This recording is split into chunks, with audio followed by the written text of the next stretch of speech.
Hello from ColDesi with the Avance embroidery machines, and here we are sewing out a left chest logo. This is going to be one of the most common things that you're going to do as an embroiderer if you're a lot like other small businesses.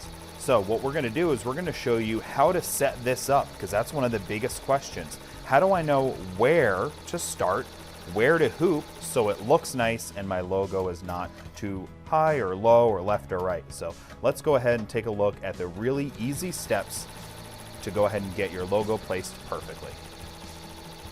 The first step you're going to take in deciding where you're going to place your embroidery or your heat transfers or anything alike that you're decorating on apparel is going to be taking a look at this quick placement guide that we've put together on Colman and Company.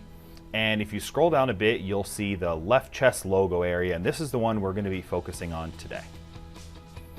Here we are with everything that we need to get a really great placement on our left chest logo of this polo shirt. So we'll start with a list of our supplies. So for one, we're going to start, you're going to want to have a ruler, get a nice long ruler. We're using a polyester moisture wicking style shirt, so we're using a mesh backing, and I've actually got 2 squares of this right here. I've got this marking pen, it's a Chako marking pen, and all this can be found on colmanandcompany.com. We sell all these products. Next is, I like to take a little piece of paper that's actually the cutout in the size of what my embroidery is. If you've already done a sew out, you can actually just cut out your sew out as well and actually just see the actual embroidery. But otherwise, you could just use a piece of paper in the approximate size of your embroidery. And then of course your hoop. So let's go ahead and go through the steps, taking a look and taking note at our heat transfer and embroidery placement guide. So the first step that we're going to do is pretty simple. Just locate the edge of the collar. That's where we want to do kind of our starting point from measuring how far down we want to go. So you take your ruler and go down, and the guide says approximately 7 to 9 inches. I'm just going to start at the top of that, and then depending on the size of the shirt, you might need to go down, or depending on the design here, you might need to go down. But we'll start at 7, and I'll simply just put my finger in that spot. Next, we'll go from the center of where our buttons are, and we're looking for about that 4 to 6 range. So again, we're going to start at the low end of that, just start at 4. And I'll take the Chako pen and just put a little X. What's great about this pen is this is essentially a chalk material that will go away. So you can just embroider right over this. The embroidery will essentially make it go away. Otherwise, you can actually just rub it or put a little drop of water and it'll go away instantly too. So it's a great little product. When you're using it, be careful because it goes away really easily. So we've picked our spot. Now that we've picked a spot that we think's good, we'll go ahead and we'll go to our little paper, and I'll literally just put this in the middle of that spot. And then we just evaluate, does this make sense, right? If we're doing a much taller piece of embroidery, if it was twice as tall as this, we might decide we might want it up a little bit. If it's particularly small embroidery, we might decide we want it a little bit to the left or the right, and you'll get better at that the more you do it. But for now, I'm looking at this spot, and to me it looks like just a classic spot to put it. Another tip that I would say is, if you're trying to decide between that 4 and 6 inch range, and you're not sure where to go, if you're unsure, go closer to the buttons, because if the design is too close to the buttons, although it might not look great, it might not necessarily be a ruined shirt. If you go too far to this side, even though it's flat on the table here, you might not realize this is now in your armpit. And if half of your design or a quarter of your design is actually folded into your armpit while you're wearing it, this is not a viable shirt to wear.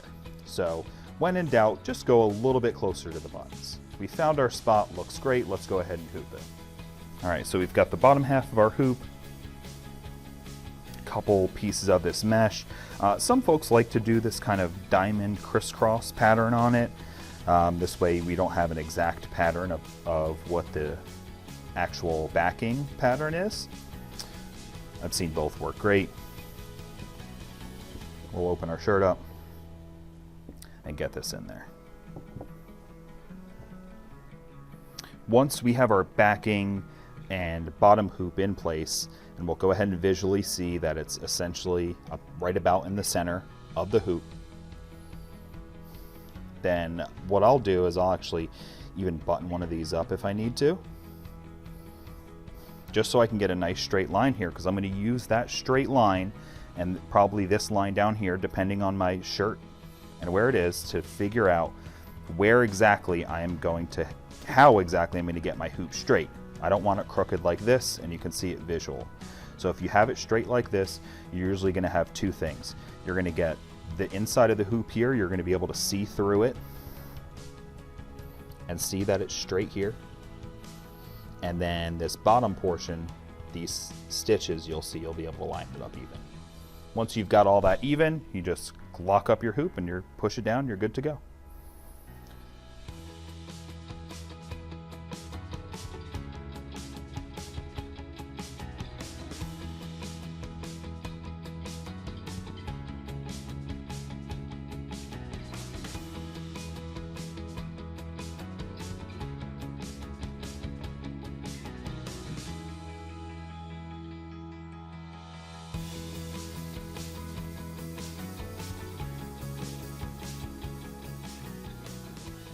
So here we are with our finished embroidered shirt. The placement looks perfect on this, so it's great that we took the time to use that placement guide. And now when the sheriff wears this for a nice casual polo shirt day, they've got something that's going to look really sharp. In addition to that, if you're not doing them already, if you're an embroiderer, you should be doing t-shirts as well. That's going to be really popular amongst your current customers. So we're going to go ahead and show you the DigitalHeat FX Transfer System real quick. It's a perfect companion to your embroidery equipment. It creates transfers just like this, full color, as many colors as you want, all in one single print, and then transfer them right to a t-shirt. So let's go ahead and show you how that works.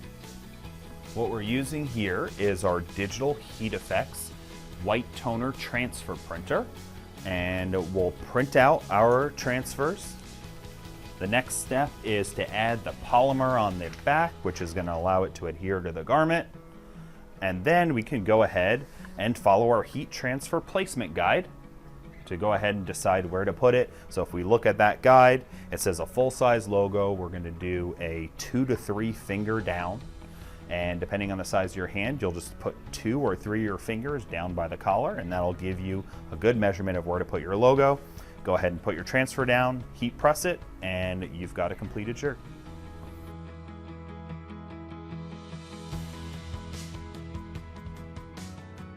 Thanks for taking the time to watch our video on how to place your left chest logo for your embroidery on your Avance embroidery machine.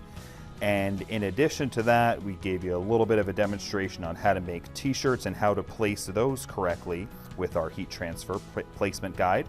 If you have any questions about Avance embroidery equipment or the DigitalHeat FX transfer printers, please go ahead, give ColDesi a call and talk to one of our pros. We're happy to help you out.